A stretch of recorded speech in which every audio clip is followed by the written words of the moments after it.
Hello guys, જય માતાજી। મારું નામ છે માનવ। તમારું સ્વાગત છે આજના નવા વ્લોગમાં। આજે હું સવારે 6 વાગે ઉઠી ગયો વહેલા। હું બ્રશ કરી અને ફ્રેશ થઈ ગયો। પછી હું કોલેજ જવા તૈયાર થઈ ગયો। ચા નાસ્તો કરી હું કોલેજ માટે રવાના થઈ ગયો। અમારા મહેલામાં જ મા સતી માતાનું મંદિર આવેલું છે। ચાલો હું તમને દર્શન કરાવું। આ જોઈ શકો છો મા સતી માતાનો મઢ। હવે આપણે જઈ રહ્યા છીએ બસ સ્ટેશન।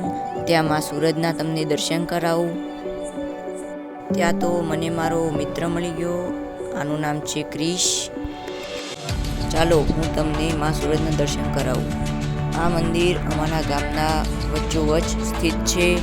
તમે જોઈ શકો છો આ ભવ્ય મંદિર। અને કોમેન્ટમાં જય સૂરજમાં લખવાનું ના ભૂલતા। જોઈ લો મિત્રો, માં સુરજના તમે દર્શન કરી લો। તમે જોઈ શકો છો તેમનું ભવ્ય રૂપ। આ મંદિરની અંદર જ માં જોગણી માતાનું મંદિર આવેલું છે। હવે હું બસ સ્ટેન્ડ પહોંચી ગયો છું। આગળનો વિડીયો જુઓ, નેક્સ્ટ પાર્ટ 2 જુઓ।